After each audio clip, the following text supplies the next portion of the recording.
මේ මානසිකව දුකක් නැතුව ඉන්නේ කොහොමද? අපි කොහොමත් වයසට යනවා. කොහොමත් ජරාවටපත් වෙනවා, කොහොමත් මැරෙනවා. මේ සිද්ධි දුකක් නැතුව දකින්නේ කොහොමද? ලෙඩ වෙනකොට දුකක් නැතුව ඉන්නේ කොහොමද? වයසට යනකොට දුකක් නැතුව ඉන්නේ කොහොමද? හුඟක් අය කරන්නේ මේ ගොඩාක් දේවල් මේ ඔළුවට දාගෙන විඳවනවා. ඒකනේ ගොඩක් ප්‍රශ්න තියෙන්නේ. ඇත්තටම මට පේන්නේ ජීවිතේ කිසිම තැනක කිසිම කෙනෙකුට ප්‍රශ්නයක් නැහැ. සිද්ධි ප්‍රශ්න කරගෙන විඳවනවා. පොඩි දේවල්. මේ පොඩි දේවල් අල්ලගෙන ඒවට වටිනකම් දීලා ඒවට දුක් වෙලා සමහර දේවල් වලට ඕනවට වඩා සතුටු වෙන්න ගිහිල්ලා දුක් වෙලා තේරුම් නැතුව අල්ලගෙන දුක් විඳිනවා. බුදුහාමුදුරුවෝ ලෝකයට ඉගැන්නුවේ මේ කිසිම දුකක් නැතුව කිසිම දෙයක් ගණන් ගන්න නැතුව හැම දෙයකම හොඳ පැත්තක් බලන්න.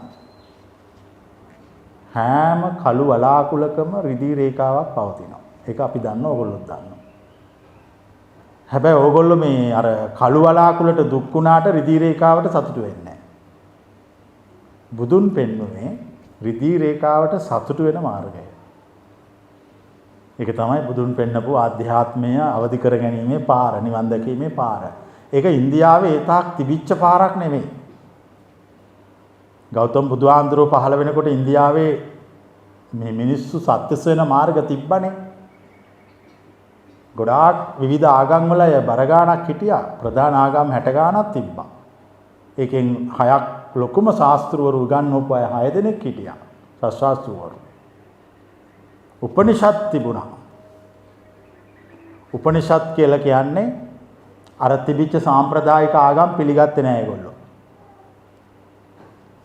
ඒගොල්ලෝ කිව්වා සත්‍ය අපි මේව එකක්වත් පිළිගන්නේ අපි වෙනස් විදියකට කල්පනා කරනවා. උපනිෂද් කියන එකේ සරල තේරුම තමයි කනට කොඳුරලා කියන මිහිරි ගැඹුරු ධර්මය. ඒක අනුගමනය කරපු අය හිටියා. ඒගොල්ලෝ දෙවියෝ පිළිගත්තේ නැහැ. ඒගොල්ලෝ කිව්වේ මේ හැම එකක්ම ස්වාභාවික සංසිද්ධි. හුළඟ, වැස්ස, අවුව මේ ඔක්කොම ස්වාභාවිකයි. මේ ලෝකේ කවුරුවත් මවල නැහැ. මේක ස්වාභාවික ක්‍රියාවලියක ප්‍රතිඵලයක්. මේ සංසාරය කියලා කියන්නේ මේ මිනිසු හිතන එක. මිනිසු හිතනවා. දැන් ඕගොල්ලෝ ඉවරයක් නැතුව හිතනවා. ඉතින් ඒක තමයි ඕගොල්ලන්ගේ සංසාරය. ඊට වඩා සංසාරයක් ආය අමුතුවෙන් ඕනේ නැහනේ. ඔය හිතන එක නවත්ත ගත්තා නම් සංසාරي ඉවරයි.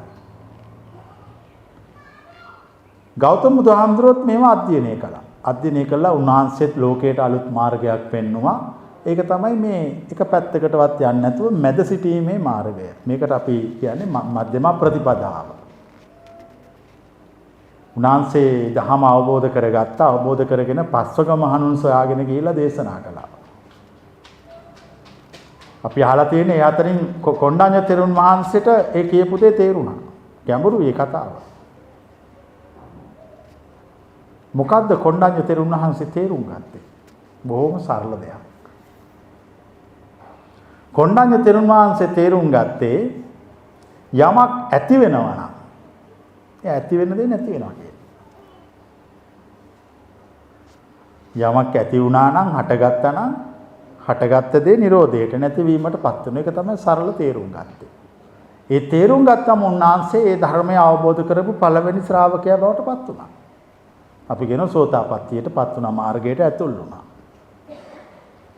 මහා ගැඹුරු ධර්ම තේරුම් ගත්තේ නැහැ. මේ බුදුහාමුදුරන්ගේ ඉගැන්වීම සරලද ඇත්තටම? ගැඹුරුද? ඒක සරල ඉගැන්වීමක්.